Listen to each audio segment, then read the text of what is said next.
Before I start on this one, just a quick note to say this is probably the quickest and easiest power meter testing I've done in recent times. This week I purchased another Shimano power meter, installed it to spec to test out their new improved accuracy firmware update. Within the first minute of riding, I could tell something was up, and it got worse from there, and then further testing got a little weird. I'll get to that later in the video.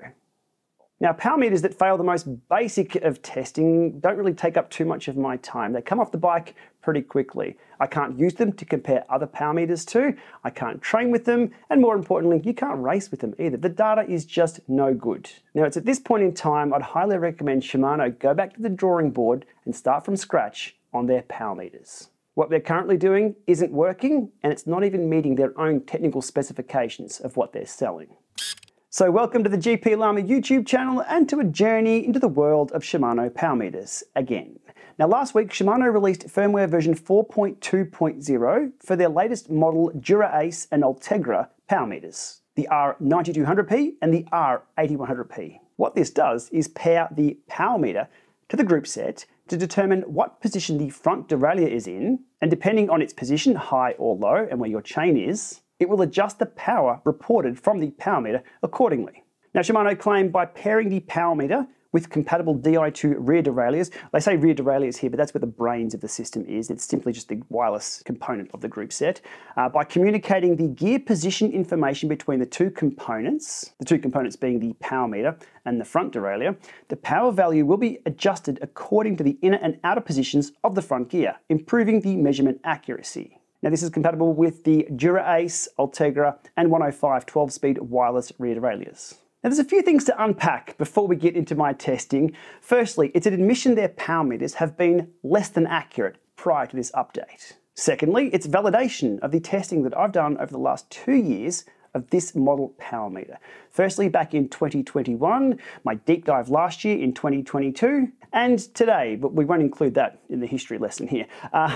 Number 3, they are taking steps to improve their power meter. Excellent, that's what we want. We want Shimano to get to a point where they have a working power meter that we can trust out on the roads and here indoors. There's no question about it, their front chain rings and their front changing is absolutely brilliant. What's let them down in the past is the accuracy of that power meter. But 4, the way they're going about this is a complete hack bodge that adds way too much complexity and overhead to get things set up. Look, no other power meter that I know of has to compensate its power values reported based on which chainring you're using on the front. The solution for me is like them trying to put out the fire at the flames rather than aiming at the base of the fire. However, if this is how they want to solve it, that's their business. My business is finding out if it is solved, and if this now is a power meter we can trust. To test this firmware update, I had to go out and purchase another one of these meters. That's around 1,400 Aussie dollars. What that got me was an off-the-shelf meter, just as any other consumer would receive, and one that does support this improved accuracy update. Now, this is the third second-generation power meter that I've tested from Shimano, and I do accept that a sample size of 3 doesn't represent all Shimano power meters. However, there's a bit of a trend occurring. 3 days after ordering and ticking express postage from CCache here in Australia, the box arrived looking in good condition, which is the first assessment that I make with anything being sent my way.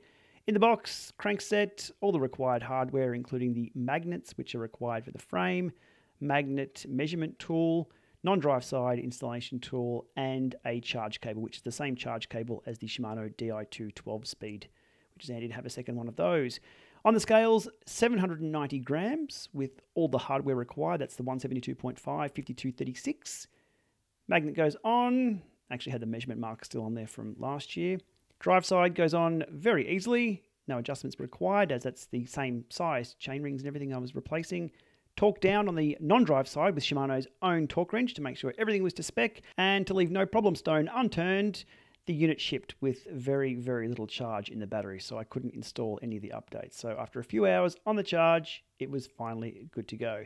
For that, over to the eTube app on my iPhone. I'd registered the meter, associated it to the bike, connection takes place, and it will tell you that there is a new accuracy update, which is exactly what we're here to test.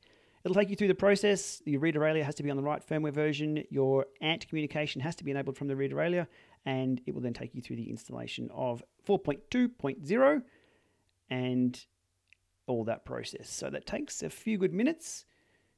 reminding you there not to plug anything else into the unit, and away it goes. I'll speed the process up here in the video, but it did take 4 minutes for this firmware to install on the power meter. From there, it will continue through the accuracy improvement checklist, requiring you to pair to your Di2 system over Ant Private, so not Ant Plus. Okay, the acquired Di2 system information, that's the bike that I'm putting it on, all good. We hit pair on that, give it a few moments, and click a shift so the thing wakes up. Okay, cannot be confirmed. Oh, great. Okay, just jumping ahead here to the part where it does work. It did then pair. I got confirmation that the power meter is paired to my Di2 system, and the power accuracy has been improved of this power meter before turning a single crank in anger. That comes later on. Everything is fully updated. Okay, disconnect on that one. Now, as this is a new installation, I do need to set the installation angles of this as well, which is the magnet calibration. Now, I've gone through the complete install process in my other video, but as you see here, it's just a process of sitting the bike flat, taking a pretty picture with the angles all set, and that is happy. Now, I believe this is for the force vector side of things, and doing a 0 offset for the first installation. And everything is good to go. Okay, so outdoors to the first and only outdoor ride that I needed to do with this power meter. On screen here, I have the Garmin Rally RS200s over there on the left on the Edge 1040, and I have the Shimano R8100P on the right side there with the 840 solar. On the screen, well, everything is self-explanatory there. I have real-time power, 3 second, 10 second, 30 second, and average power showing on the lap screen. I'm riding along here in the small ring, and the power differences aren't too far off. I say aren't too far off because they get a little worse further up the road here. Into some big ring action and keeping the power down on the pedals through the roundabout here, so the average power information is as accurate as possible early on. And we are now starting to see just a bit of drift between the two. So the Rally RS200s reading a little higher than the Shimano power meter with this new and improved accuracy update. Okay, so after a few more kilometers and a maximal sprint effort, it was time to stop and zero both of the meters. And here we are a little further down the road with a cow there wondering what the hell I'm up to. Me too, cow. Me too. Okay, so 50-50 on the Shimano. We have torque numbers, the very low 0.0 somethings on the Garmin's, and we'll lap that and start off with a, well, I guess probably the first real test in the small ring. We'll see how things line up before switching to the big ring. All right, 2 minutes into the small ring test, and it's probably good I skipped a bit of that because there was some commentary that I'd included, which would probably get me banned from YouTube. You can see the numbers there, 251 on the rallies and 224 on the Shimano meter with the improved accuracy update. Into the big ring, and another few minutes of that before, well, let's just jump ahead and see what happens in the big ring after this little interval here. Okay, 3 minutes 5 into the big ring steady state effort with a rolling average of 316 on the Garmin rallies and 297 on the updated Shimano power meter with its improved power accuracy. Now, it's about this time I was questioning in a polite way which one was right and which one was wrong. Well, who knows? We'll need to dig into it a little bit more. So with a few more stops and a few more zeros of 1 meter with no change and zeroing the other meter with still no change, there was some consistency of inaccuracy anyway. Well, enough for me to call it a day outdoors and head indoors to see if I could line things up with another set of meters and a few smart trainers. Now, immediately after my outdoor ride, I did put the bike in its current configuration on an indoor trainer for a quick half-hour Llama lab test that did validate the results I was seeing outdoors and confirmed that things just weren't quite right. So this morning, this was another test all set up with this time the Asioma Duos, so another set of pedals, and the Elite Dorado XR, a trainer that holds its own pretty well when it comes to accuracy. And of course the Shimano R8100P power meter. So here is a Llama lab test short after 16 minutes warm up, and just looking at the average power there from the 16 minutes, 150 on the Shimano, 162 on the Asioma. So again, a similar offset that we were seeing with the Rally RS200s. Okay, a little further into the 200 watt steady state, and looking at the numbers, the picture is becoming pretty clear on what's actually happening here. Average power on the Shimano meter for this 200 watt steady state is 182 average. On the Asioma Duos, 200, and very close to 200, or pretty much spot on 200 with the control, which is the Elite Dura-Ace XR. Further up the road, in the 250 watt steady state, we have the Asioma Duos holding 250 rolling average, just nicely matching the Dura-Ace XR, and the Shimano down at 229 rolling average. Now, just flipping in real time over to the left-right pedal balance, and we can see on the Asiomas I'm a lot more balanced. On the Asiomas, 49.51, 50.50, 49.51, so within a few percent there, whereas down on the Shimano meter, it's reporting a very different story. 55.45, 56.44, and it's not matching the Asiomas, but not as it matching with the balance, it's also not matching with the power and rolling averages. So just as a reminder, I hadn't done any deep dive analysis yet with the DCR Analyzer tool. This was all how I debug things in real time and the data screens that I use to determine what's right and what may be wrong. Outdoors, a little bit harder with only 2, but indoors with 3 power meters and 2 trusted power meters, both the Asioma Duos and the Dura-Ace XR as the control there with Swift. The Shimano meter is, it's a standout for sure, or a stand down, I guess you'd call it.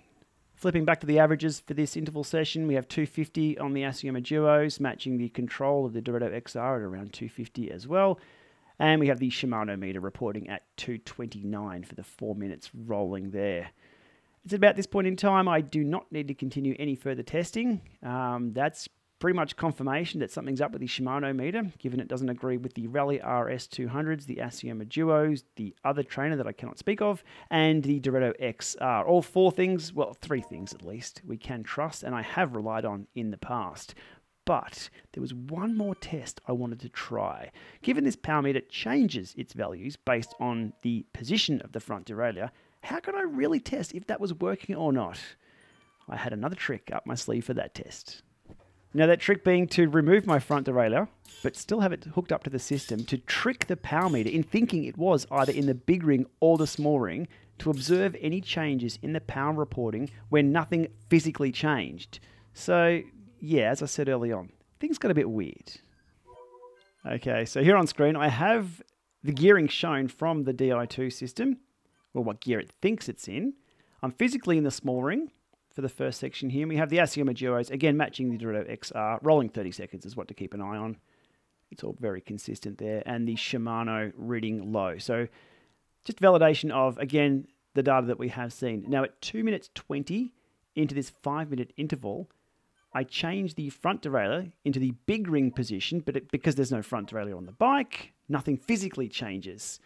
And when that takes place, in just a few seconds, we'll observe the change in real time at 4 times speed. And we can see the numbers from the Shimano power meter, which were too low, now currently match the system. So current configuration is my bike physically is in the small ring. The Di2 system thinks it's in the big ring. This new firmware is doing an offset and everything matches. So with this hack of a workaround Shimano have done, and me putting another hack on top of that in tricking it to fooling it into thinking that I'm in the big ring when I'm not, everything now lines up. I was, well, less than impressed. Actually, I was quite amused, to be honest. Now, back to the small ring for the 250 watt steady state section. And again, another 2.5 minutes in the physical small ring because I haven't changed anything. And the Di2 system also thinks that I'm in the small ring. So everything lines up as it should here with configuration, but the numbers are still, again, too low on the Shimano side of things, which, again, is consistent with what we've seen. At this point, I was just amused. No further testing is going to validate or verify this meter as being correct. Anyway, let's just jump ahead to when I put the bike in the other gear. Another benefit of running wax chains, no dirty fingers when doing a little hack like this, changing from the small ring to the big ring with your bare hands.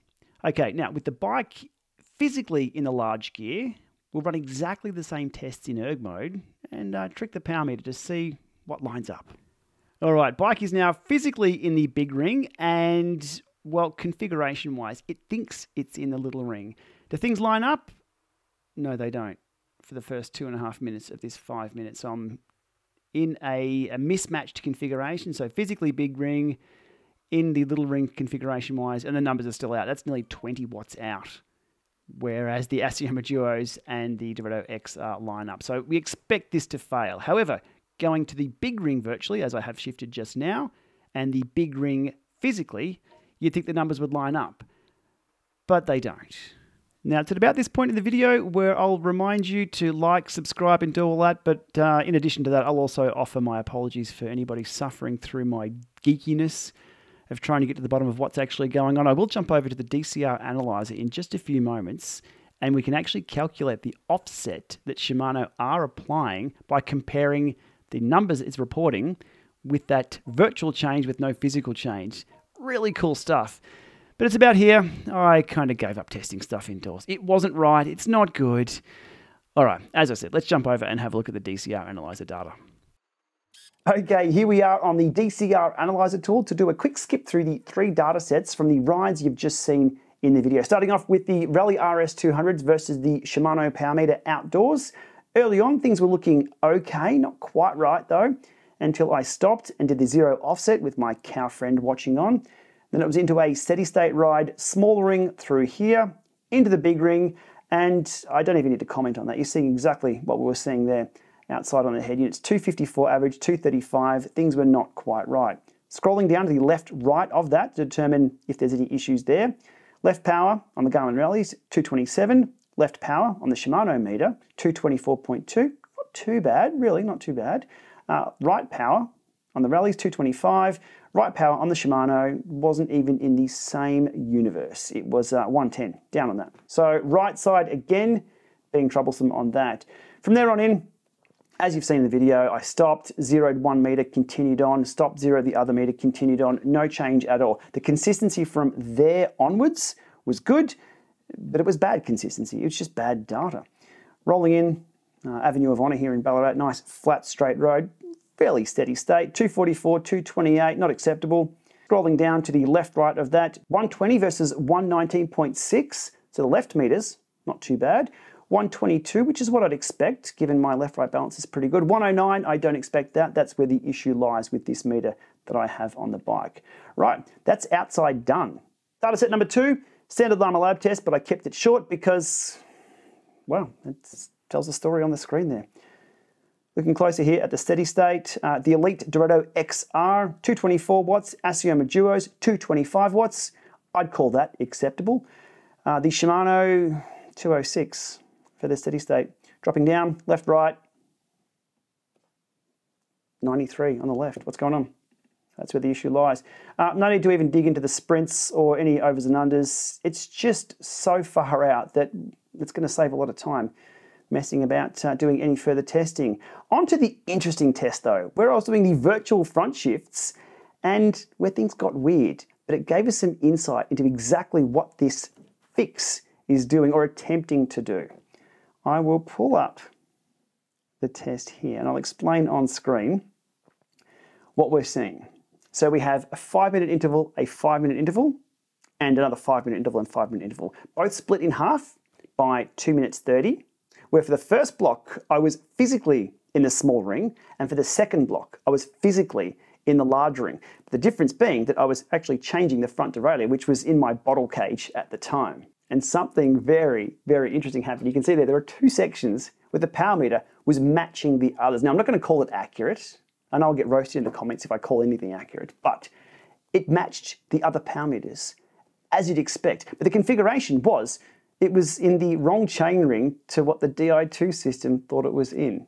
Now, the exact numbers there that I'll paint on screen, it was 189 average, 201 average, 238 average, 251 average. Now that's in the physical small ring, and the differences in percent-wise are up on screen there. Switching to the physical big ring, we had 180 and 190, give or take, with a 5.34% difference. and 225 and 239. And based on my back of the napkin math, that's a 5.91% difference, going from the virtual small ring to the virtual big ring, but keeping in the same ring. If you're following along, I don't think anyone's following along. Anyway, what I've come up with is, I think what they're doing with the big ring, small ring offset is scaling by 5.74% between the two rings. Now, depending on what you claim as being right or accurate, they're either scaling down the little ring or they're scaling up the big ring. Either way, there's a 5.74% difference between both rings. And it was only in removing that front derailleur and doing those virtual changes with nothing changes, I could actually determine what was going on. I'm super keen to know how close that is from what they're actually doing, but I can guarantee you we'll never find out. Pulling up the left-right power data from my virtual front chainring changing test, and it reveals that, well, further investigation is required. Are they scaling up the total power, or are they just scaling up the right-hand side? From what I can see there, the discrepancy changes. You can see there in blue, that's the right-hand side dropping down, and it comes a little closer when things are kind of accurate with my hack. But look, it's about here. I think we need to put a line through it, call it a day, and get to the summary. So the story of how this power meter performs was all in the tests and the data that you've just seen. Has this firmware update improved the accuracy? No, not even close. In fact, testing this meter was a lot worse than what I had expected. It was far worse than the Dura-Ace version that I tested last year. The R8100P, the Ultegra version that I have tested, has a claimed accuracy of plus or minus 2%. The datasets that I have were consistently 5 to 8% out, so as I said, not even close. Had the data I collected in the last few days from this meter been presented to me without labels, I would have called it the original version of the Shimano power meter, the 11-speed days, where the right side was troublesome. This meter, brand new off the shelf, with this improved accuracy update, had the same problem. What I don't understand is why Shimano, with their history of making poor power meters and their attempt to resolve this, results in me purchasing something new off the shelf, installing this update, and getting results like we've just seen. So how Shimano continue to sell a precision measurement device with a plus or minus claimed accuracy that simply doesn't perform is beyond me, and charge people $1,000 more than the standard crankset for the privilege of having a power meter that doesn't work. I'm sounding a little salty. Yes, I am. I've spent my own money on this. And the power meter is completely junked. My question is, what's it going to take Shimano to actually get this right? What they've done to date simply is not working. To be honest, I'd love to see them acquire a company such as SRM and build a power meter from the ground up, rather than just slapping some strain gauges onto their current crank, which clearly isn't working for them.